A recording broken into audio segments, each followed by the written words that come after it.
Once again, welcome to my channel, Cooking in Siargao. In this video, I am going to share the popular Swedish recipe called Oxfilé Provencale, which is oven beef tenderloin with butter, garlic, and potato. Very delicious and easy to prepare, mga cooking ina. And we will need the tenderloin, or oxfilé here in Sweden. This is 1.7 kilogram. And potato, I have 1 kilo of potato, and I cut like this thin slice. Brown pepper, salt, this is a rock salt, minced garlic, string beans, bacon, and room temperature butter, and also Worcestershire sauce. Now mga cooking ina, join me to make a Swedish recipe called Oxfilé Provencale. The oxfilé is look like this, mga cooking ina. And now we're going to dry our tenderloin. We do like this. And then mga cooking ina, we're going to take away the hard stuff here. This one is hard, we don't need this one.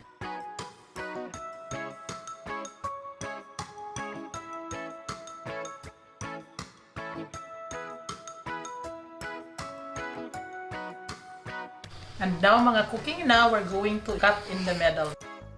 So, and then we're going to put salt. Mga cooking ina, salt.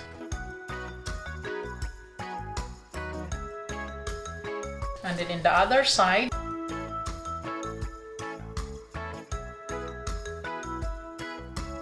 then we're going to put our black pepper.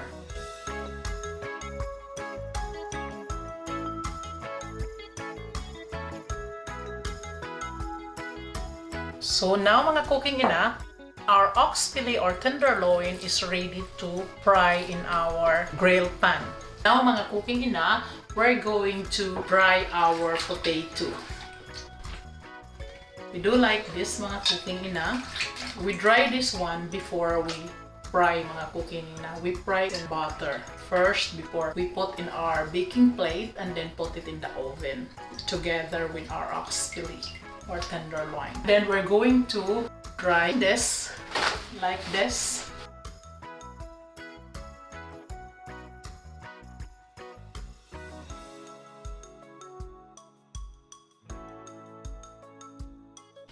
So put a little bit of salt, and I mix it. Mix the salt together with our potato so that our potato is little bit pasty na. So now our potato is ready to fry.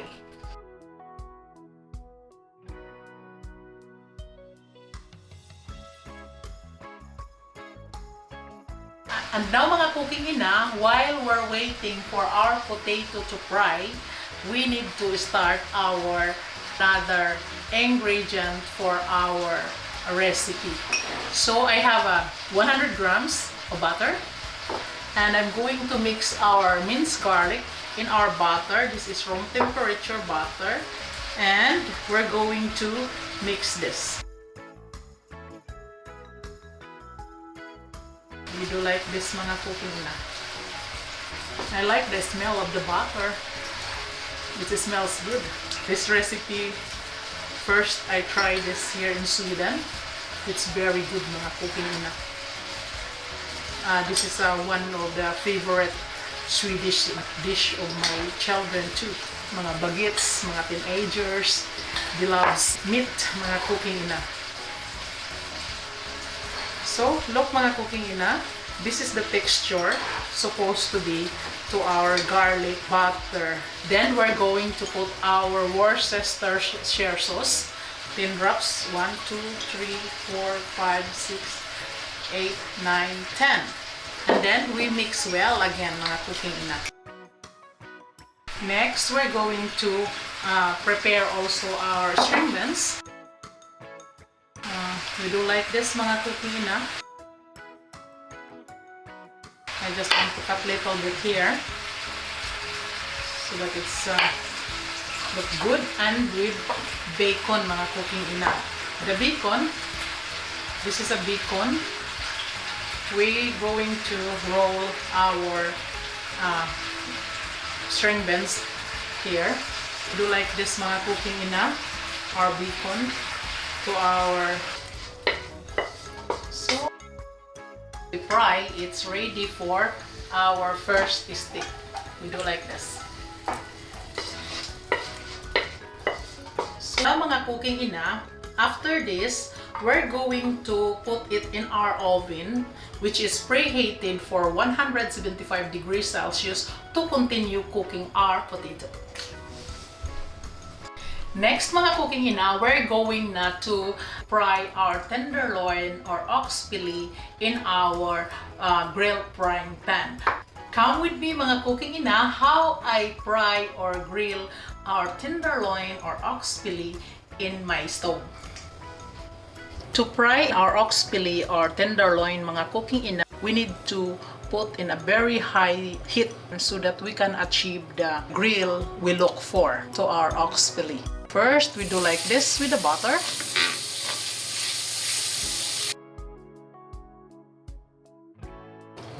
Then, we're going to grill our ox fillet like this. And we're going to turn mga cooking ina. We do like this. That's the one we're looking for mga cooking ina, like that. Like that born. That's what we are looking to achieve.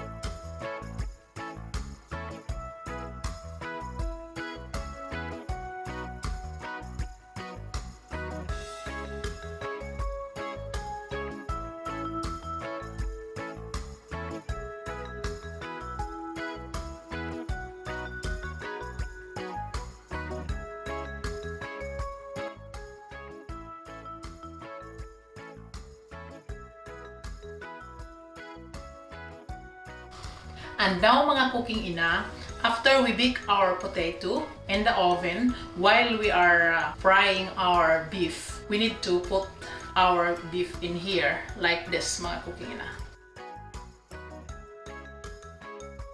You see the brown that we are looking to achieve mga cooking ina is like this. We're going to bake this one for 45 minutes in our oven with a temperature of 150 degrees Celsius.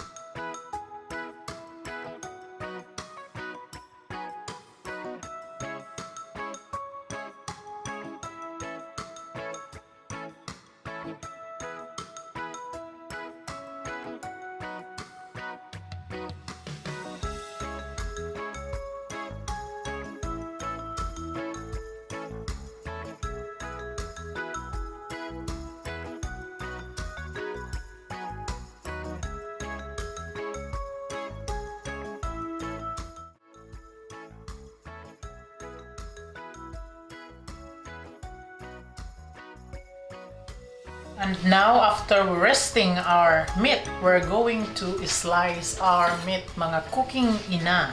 Ako I prepare to like this. This is a medium rare. Wow, perfect. It's perfect, mga cooking ina. Look, it's beautiful. This is a medium rare, mga cooking ina.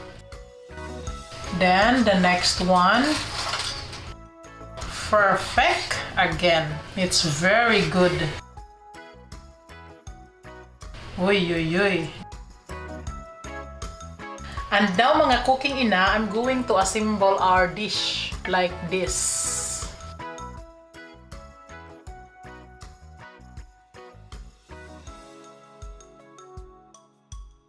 I'm proud mga cooking ina kay I got the perfect texture of our tenderloin.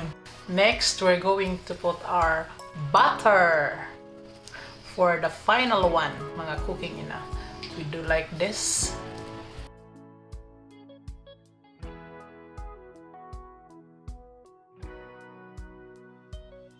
Then, we put our bacon. Now, We're going to put back this in the oven for 250 degrees Celsius until our butter is melted. Now, mga cooking ina, look! Our Oxfilé Provencale is ready to serve in our table for our dinner, mga cooking ina, and it's look yummy and it smells good, mga cooking ina. And thank you for watching and joining here in my kitchen while I'm making the Oxfilé Provencale for our dinner. Hope you like it, mga cooking ina. And please like, share, comment, and subscribe to my channel, Cooking Ina. Bye! God bless everyone!